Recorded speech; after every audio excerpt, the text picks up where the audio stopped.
Niining panahon nga ang putling ebanghelyo gihagit sa mga hiwi nga pagtulunan. Kinahanglang mubarog ang mga tinunan ni Kristo sa pagpakigbisog sa paglaban sa pagtuo nga makausa ug alang sa tanang panahong gihatag sa Dios ngadto sa iyang katawhan. Mao'y hinungdan nga namugna kining tulumanon ang putling ebanghelyo. 30 minutos nga pagsabwag sa tinuod nga ebanghelyo kauban ni Pastor Jeremias hangad. Ang putling ebanghelyo tulumanon nga gihatod kaninyo sa Herald of Grace Radio Ministries Philippines. Ang putling ebanghelyo. Ang putling ebanghelyo. Ang putling ebanghelyo.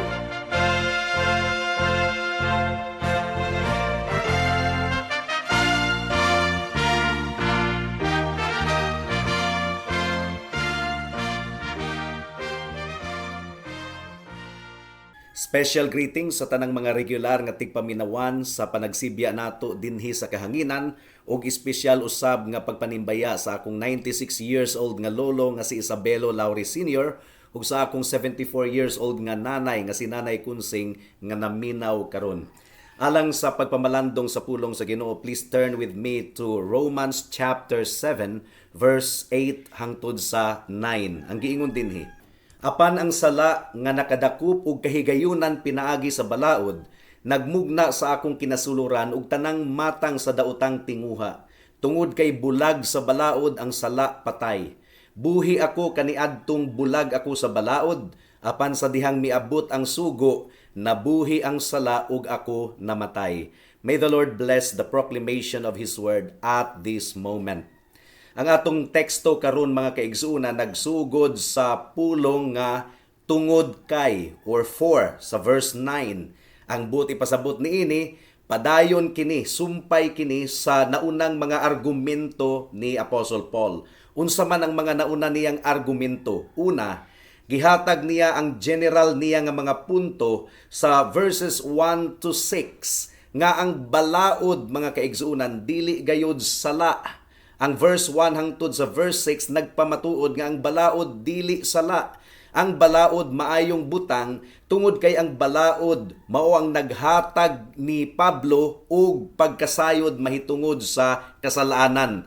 Gipasabot sa balaod ni Pablo nga siya makasasala ug nahailalom sa tunglo ug kapungod sa Dios. Ikaduha, ang argumento ni Pablo sa verse 8 nagaingon nga ang sala gumikan kay ang sala mangililad, limbungan, gamhanan ang sala, nakadakop og kahigayunan pinaagi sa balaod, aron magmugna kang Pablo sa iyang kinasuluran og tanang matang sa pagpangaghop or daotang tinguha. And then sa verse 9, nagsugod kini sa pulong nga tungod kay. Nagsilbi kini nga analysis sa mga kamatuoran nga una nang gihatag ni Apostle Paul. Ang verse 9 maong nagtubag sa pangutana nga unsa may kalainan nga gihatag sa pag-abot sa balaod sa kinabuhi ni Apostle Paul, or sa laktod nga pagkaistorya mga kaigsunan, unsa man ang kahimtang ni Pablo kaniadto sa wala pa miabot kaniya ang balaod, ug unsa man ang kondisyon sa iyang kinabuhi human nga miabot kaniya ang balaod. So adunay duha ka bahin ang atong pamalandong niining taknaa. Una, niadtong wala pa ang balaod, ang sala kuno patay ug si Pablo buhi sa iyang pamati. Ikaduha, pag-abot sa balaod, ang sala nabuhi ug si Pablo namatay. Mao kini ipalapad nato sa atong pamalandong niining taknaa. Mudangat na kita sa unang punto. Sa wala pa miabot kang Pablo ang balaod, ang sala patay ug si Pablo buhi. Mao kini giingon sa verse 9. Buhi ako kaniadtong bulag ako sa balaod, apan sa dihang miabot ang sugo, nabuhi ang sala ug ako namatay. So una mga kaigsunan, unsa may but ipasabot sa giingon ni Pablo nga niadtong wala pa ang balaod.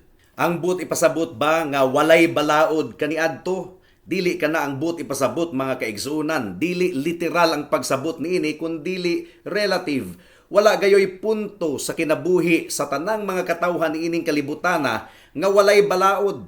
Bisan pa didto sa Garden of Eden, sa tanaman sa Eden, adunay balaod nga gihatag ang Ginoo nga dili ipakaon ang bunga sa kahoy sa kaalam sa dautan ug maayo. So kung tinuod ka na in general nga wala gayoy punto sa human civilization nga walay balaod, samot na sa mga Hudiyo, mga kaigsunan ug kang Apostle Paul. And therefore, when we say without the law, dili nato kini literal nga sabton kundili relative, mga kaigsunan. Sa kasinatian ni Apostle Paul, nagkinabuhi siya as if walay balaod. Ang buti pasabot, ang balaod wala pa nagpanglihok sa iyang kinasuluran. Anaa siya sa posisyon nga murag walay balaod. Usbon ko sa pagkatinuod, wala gayoy punto sa kinabuhi ni Pablo nga wala nag-exist ang balaod, but as far as his knowledge was concerned, that was the position of Paul, nga mura og walay balaod. Ikaduha, kining gisulti ni Pablo nga apan sa dihang miabot ang balaod, nabuhi ang sala ug ako namatay. So unsa may but ipasabot ni Pablo sa iyang giingon nga, but when the commandment came, ang but ipasabot ba ni Apostle Paul nga walay commandment kaniadto, walay balaod kaniadto, wala kadto nag-exist?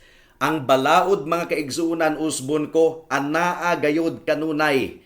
Gihatag sa Ginoo ang balaod ngadto kang Moses, pila ka gatos ka mga katuigan sa wala pagani matawo si Apostle Paul.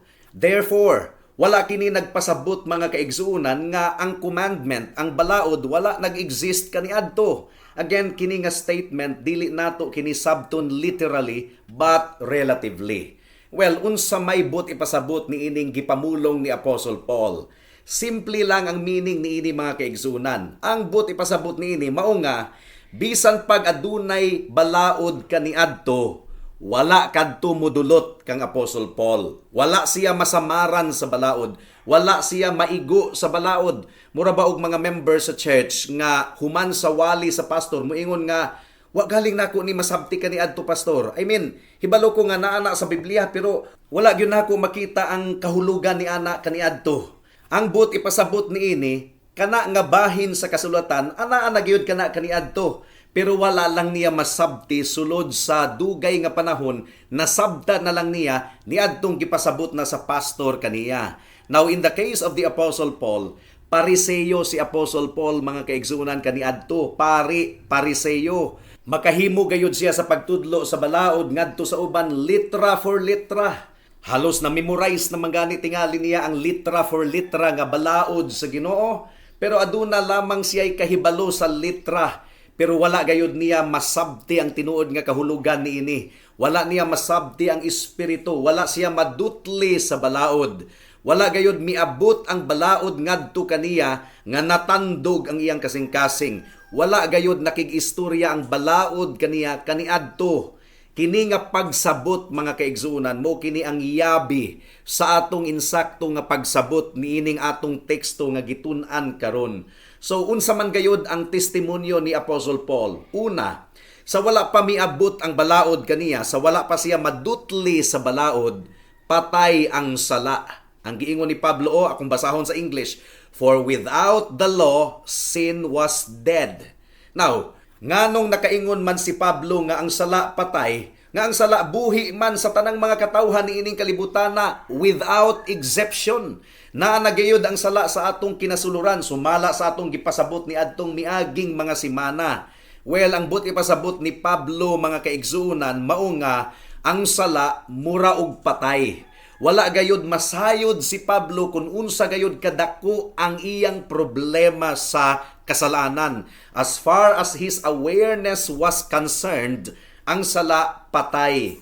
Ang sala murag galubog nga walay gibuhat, wala niya mamatikdi. Dili conscious si Pablo mahitungod sa iyang problema sa sala kaniadto. It is as if ang sala patay.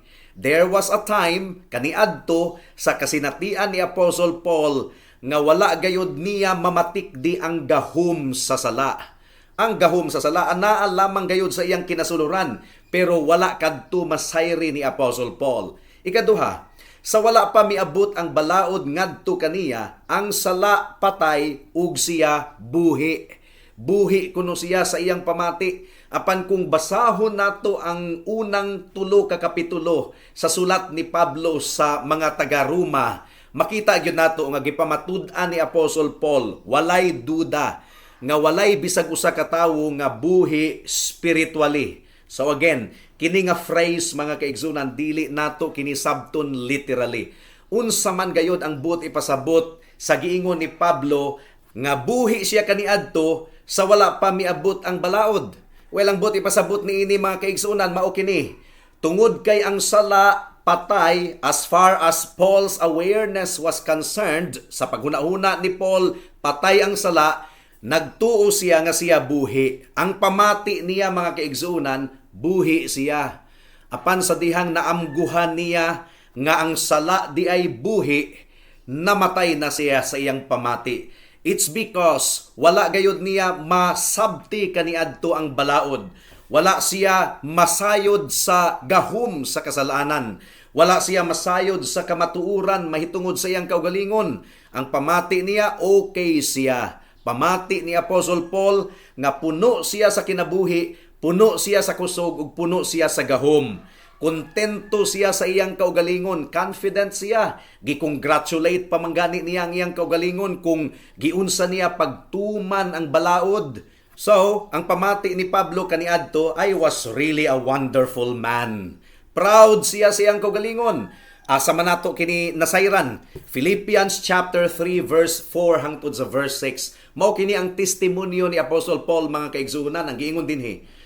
Kung aduna may naghuna-huna, nga aduna siya'y rason nga musalig sa unod, labaw pagayod ako. Gituli sa ikawalo nga adlaw, kabahin sa katawhan sa Israel, kabahin sa tribo ni Benjamin, usa ka Hebreyohanon sa tanang mga Hebreyohanon, ug mahitungod sa balaod, usa ka Pariseo. Mahitungod sa kadasig, usa ka manluluto sa iglesia. Mahitungod sa pagkamatarong ilalom sa balaod, walay buling. So mao kini ang testimonyo ni Apostle Paul concerning zeal, persecuting the church.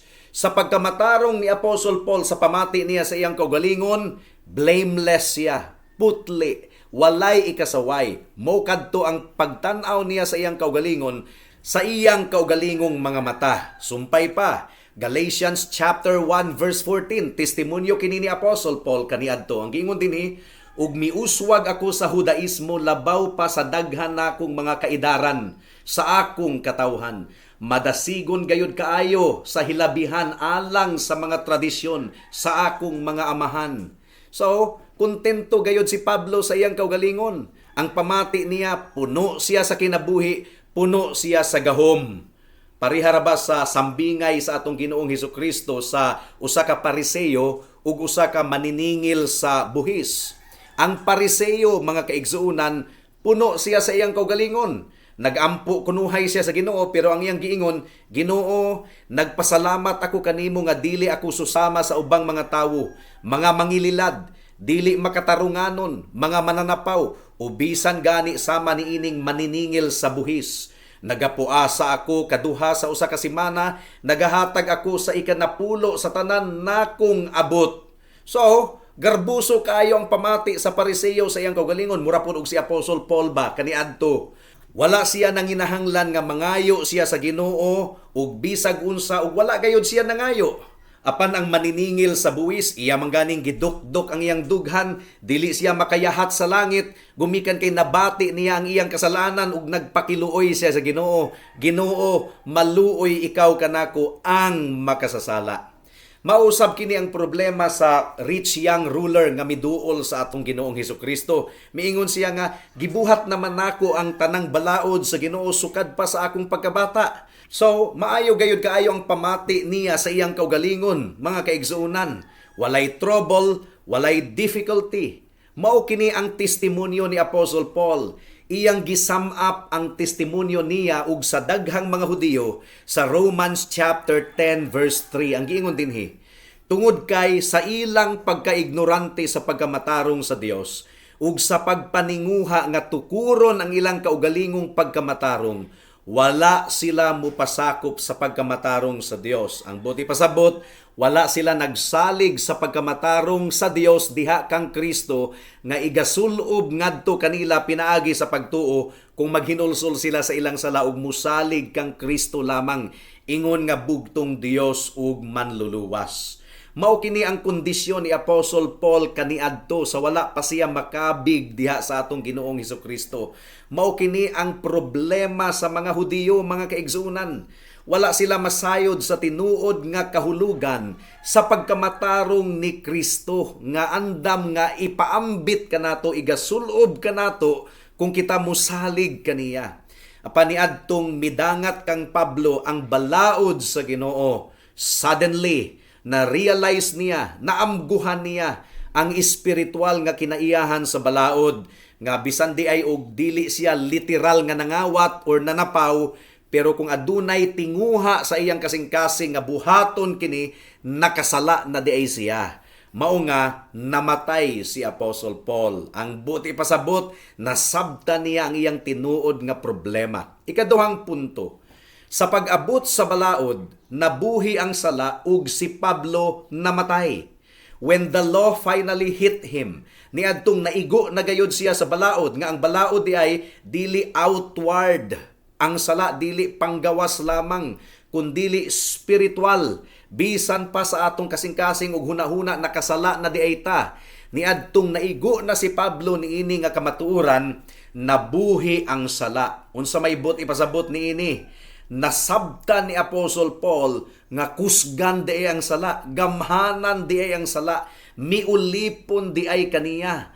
Ang atong muscles, ang atong mga unod anaa lamang kana, pero wa man gud nato gibansay ang atong mga bukton ug pas-an ug bugat nga palasanunon, so nagtuo kita nga huyang kita, but the moment nga atong gisugdan ang pagpas-an sa bugat nga palasanunon, atong naamguhan nga kusgan man di kita.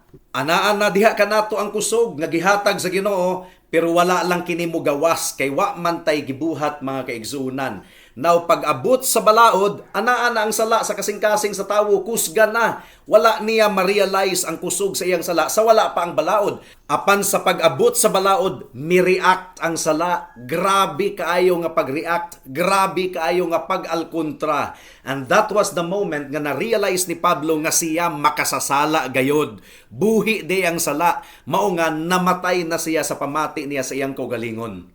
Adunay paralel niini sa kasinatian sa atong Ginoong Hesukristo ni adtong mianhi siya dinhi sa kalibutan. John chapter 15 verse 22. Ang giingon dinhi, kung wala pa unta ako mianhi ug nakigsulti kanila, dili unta sila mahimong sad-an gumikan sa ilang sala, apan karon wala na sila'y lusot pa sa ilang sala. John chapter 15 verse 24. Kung wala pa unta ako nagbuhat sa ilang taliwala ug mga buhat nga walay laing si bisan kinsa nga nakabuhat, dili unta sila mahimong sad-an gumikan sa ilang sala. Apan karon nakakita sila ug nagdumot kanako ug sa akong amahan. Pero nasayod kita nga mga makasasala gayod kadto nga mga Hudiyo. Ang buot ipasabot ni Kristo, pamati unta nila kaniadto, mga matarong sila nga tawo. Sa wala pa moabot si Kristo. Apan sa dihang miabot na si Kristo, na-expose ang ilang sala. Dili unta sila obvious nga mga makasasala kaniadto sa ilang pamati. Apan sa dihang nakita nila ang balaan nga matang sa kinabuhi sa atong Ginoong Hesukristo, didto na nag-react ang mga Pariseyo.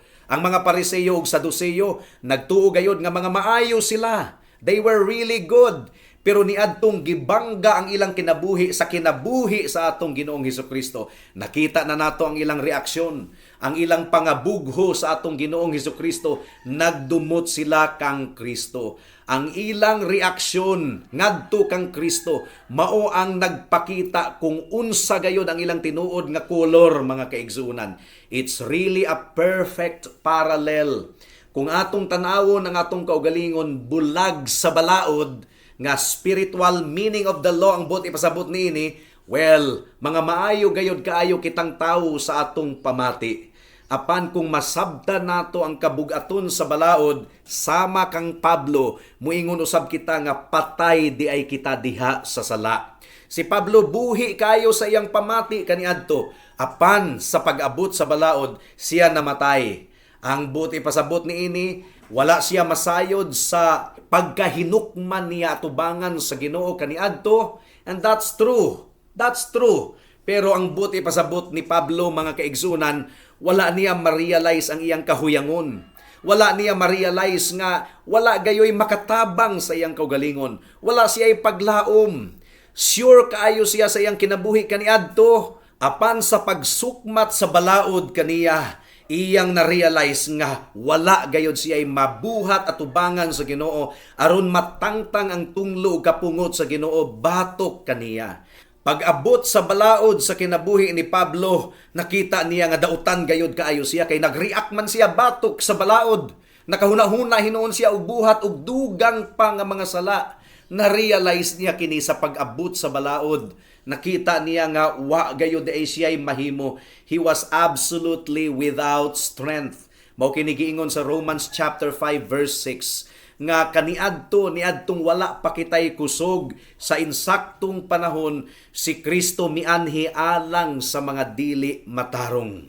Adunay pipila ka mga lessons nga atong makatunan niini nga passage, mga kaigsunan. Una, gitukod gayod ni Apostle Paul once more nga ang balaod dili gayod makahinlo kanato, dili gayod makapahimo kanatong hingpit at tubangan sa Ginoo. Ikaduha, aduna lamay usa ka pamaagi aron kita mamahingpit ug malimpyo at tubangan sa Ginoo. Apan ang bugto nga paglaom nato wala sa balaod, kundili anaa sa atong Ginoong Hesukristo.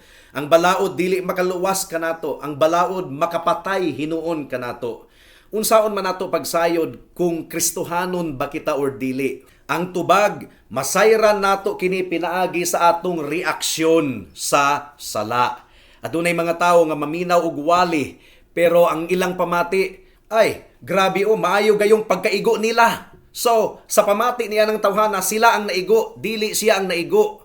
Pero ang tinuod nga Kristohanon, every time nga makadawat siya sa pulong sa Ginoo, mamalandong siya sa iyang kaugalingon, iyang tanawon ang iyang kaugalingon. Tungod kay nakita niya nga siya dautan ang Dios balaan, ug mudangup siya sa atong Ginoong Hesukristo sa tanang higayon. Apan ang dili Kristohanon, dili gayon niya makita ang iyang problema sa sala. Makita niya ang sala sa uban, pero dili niya makita ang iyang kaugalingon.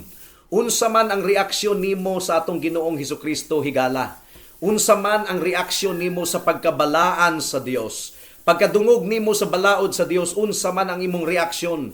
Ang imong reaksyon pag-alkontra ba, pag-resist, pagtibad, pagpangatarungan, o ang reaksyon nimo pagpaubos, pagtawag sa atong Ginoong Hesukristo, kay nasayran nimo nga wala gayoy makaluwas kanimo kundili ang atong Ginoong Hesukristo lamang. Delikado gayud kaayo, mga kahigalaan, nga dili kita makasasala sa pamati nato sa atong kaugalingon, nga wala tay sala sa atong kinasuluran. Ang giingon sa Biblia, kung atong isulti nga wala kitay sala, atong gilimbungan ang atong kaugalingon ug ang kamatuoran wala ngari kanato. Adunay mga tawo nga moingon nga, well, dishonest ko kung moingon ko nga ang pamati nako makasasala ako. Nakahimamat na gayud ako gingunana nga matang sa mga tawo sa sulod sa 30 katuig nato nga pagwali, mga kaigsunan. Aduna pa man gani miingon kanako nga nganong mangutana man mo kung luwas ba ko or dili, wa pagani ta kahibalo kung unsa ang atong sala. Ha? Wala siya masayod kung unsa ang iyang sala, bisan ang pagpamakak, wala niya masayri, bisan ang pagtinguha og dautan, wala niya masayri. Well, mo kanay kamatuoran, mga kaigsuunan, nga ang tawo buta ug wala gayud niya masabti ang iyang kondisyon. But when the law comes to us, mausab ang dagan sa atong kasing-kasing ug hunahuna. Pareho sa reaksyon sa mga Hudiyo, niadtong nadunggan nila ang wali ni Pedro. Ang giingon sa Acts chapter 2 verse 37, sa pagkadungog nila niini, nasamaran ang ilang kasing-kasing. So kinahanglan diay nga masamaran ang atong kasing-kasing. Sama sa nahitabo kang David sa Salmo kapitulo 51 bersikulo 2 hangtod sa 4. Ang iyang giingon dinhi, hugasi ako og duro gikan sa akong kalapasan, ug hinlui ako gikan sa akong sala. tungod kay nasayran ko ang akong mga paglapas ug ang akong sala anaa gayud kanunay sa akong atubangan. Bato kanimo ug kanimo lamang ako nakasala ug nakabuhat og dautan sa imong atubangan. Busa ikaw mamahingpit sa imong mga pulong ug walay ikasaway sa imong paghukom. Ang gisulti ni Apostol Paul, mga kaigsuunan, mao kini nga gipadala sa Dios ang iyang balaod aron i-expose ang atong pagkadautan. Romans chapter 5 verse 20. Ang giingon dinhi, dugang pa miabot ang balaod aron ang paglapas mudaghan. Gigamit diay sa Ginoo ang balaod aron ipahigmata kita mahitungod sa atong pagkadautan, mahitungod sa atong pagkawalay nahot atubangan sa Ginoo. Wala gayud kitay mahimo aron tangtango nato ang atong salaod. There is nothing we can do to escape God's condemnation. Ang pangutana niini, namatay na ba ikaw niini nga pakahulugan, mga kaigsunan? Kung nabati na nimo kini, bulahan ka.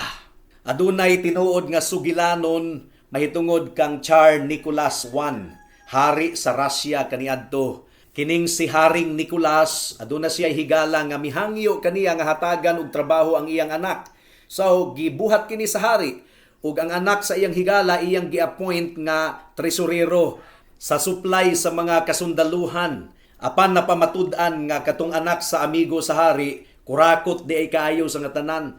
Iyang gikurakot ang kwarta nga gipiyal kaniya ug miabot ang panahon nga ang mga auditor kinahanglang mo check na sa iyang mga records ug naguol kaayo kining batanon nga lalaki gumikan kay nasayran niya nga madiskubrihan ang iyang pagkakurakot. Iyang gikwenta, giihap niya ang tanang kwarta nga iyang nagastos, iyang nakawat ug dako kaayo di ay kaayo ang iyang nakawat. Sa pamati niya dili gayud niya mabayran. So ang iyang hunahuna maghikog na lang siya sa dili pa moabot ang mga auditor. Iyang gikuha ang iyang pistula aron siya maghikog pagkatungang gabi. Apan sa wala pa siya miadto sa iyang higdaanan, gisulat niya ang iyang pagkumpisal, ang iyang testimonyo sa papel. Iyang gilista ang tanang kwarta nga iyang nakawat. Ug sa ilalom sa papel, iyang gisulat ang mga pulong nga dako kayong utang, kinsa ang makabayad niini. Nawa siya makamatikod nga nakatulog diay siya, gumikan sa kakapoy sa iyang kasing-kasing ug hunahuna. Pero ang hari wala lang damha, mibisita sa iyang higdaanan ug nakita sa hari nga hayag pa ang suga. Busa gi-check sa hari ang iyang kahimtang ug nakita sa hari ang papel nga testimonyo ni adtong batan-on nga lalaki nga magpakamatay na unta. Gibasa sa hari and instantly nasabtan gayud sa hari kung unsa ang nahitabo. Mihunong ang hari og kadali ug naghuna-huna siya kung unsa ang isilot niya sa batan-on nga lalaki. And then miluhod ang hari ug iyang gipirmahan ang ilalom sa papel nga testimonyo ni adtong batan-on nga lalaki nga maghikog na unta. And then mibiya ang hari. Eventually, kadtong batan-on nga lalaki nakamata, na-realize niya nga nakatulog di ay siya. Ug iyang gipadayo na ang iyang plano, iyang gikuha ang iyang pusil, pero namatikdan niya nga dunay misulod sa iyang kwarto. Ug namatikdan niya nga adunay mitandog sa testimonyo nga iyang gisulat sa papel. Busa iyang gibasa ang ilalom sa iyang pangutana nga dako kayo ang utang, kinsa ang makabayad. Nakita niya nga adunay gisulat nga ngalan sa ilalom, Nicholas, pirma sa hari. Ang but masabot si Nicholas lamang ang makabayad. So nasyak kadtong maong batan-on nga lalaki, na-realize niya nga adunay nay nasayod sa iyang gibuhat. Ug iyang gi-check ang pirma sa hari, iyang gi-compare sa nauna nga mga records ug nakita niya nga tinuod gayud kadto nga pirma sa hari. Pure, genuine signature. Ug na-realize niya nga andam di ang hari nga mutabang kaniya. Ug iyang gibutang ang iyang pagsalig sa pirma sa hari. Nakatulog og tarong ni anang gabhiuna katong batan-on nga lalaki ug pagkamata niya sa pagkabuntag, miabot ang mga sulugoon sa hari ug mihatag og dakong kantidad aron bayran ang utang ni adtong batan-on nga lalaki. Dako kaayo nga utang, kinsa ang makabayad? Ang hari ang nakabayad. sa espirituhanon nga leksyon mga kaigsunan, dako kaayo ang utang nato atubangan sa Ginoo. Dako kaayo ang atong sala, kinsa ang makabayad? Well, si Kristo ang nagbayad didto sa cross sa Kalbaryo. Iyang giula ang iyang dugo didto sa cross sa Kalbaryo. Gituman niya ang tanang sugo sa Ginoo, ang tanang balaod sa Ginoo. Siya ang midawat sa tanang tunglo ug kapungot sa Dios. Didto nabundak kaniya ang tunglo ug kapungot sa Dios. Aron si bisan kinsa nga motuog musalig kaniya dili malaglag kundili dunay kinabuhing walay katapusan. Higala, dako kayo ang imong utang atubangan sa Ginoo. Kinsa ang makabayad? Dili ikaw, kundili si Kristo. Gipirmahan ni Kristo pinaagi sa iyang dugo ang tanang bayad sa imong utang. Gibayran gayod niya sa kinatibuk-an gayod ug isip pagpamatuod nabanhaw siya gikan sa mga patay. Aron sa pagpakita kanato nga gidawat sa amahan ang sakripisyo sa iyang anak. Ayaw na paglangan-langan higala paghinulsol sa imong sala ug salig kang Kristo lamang ingon nga imong bugtong Dios ug manluluwas. Buhata kini karon kay basin ug maulahi na ang tanan. Amen. Alang sa dugang nga mga pangutana, mahimong mo text kang Pastor Jeremias hangad sa 0935-744-3030.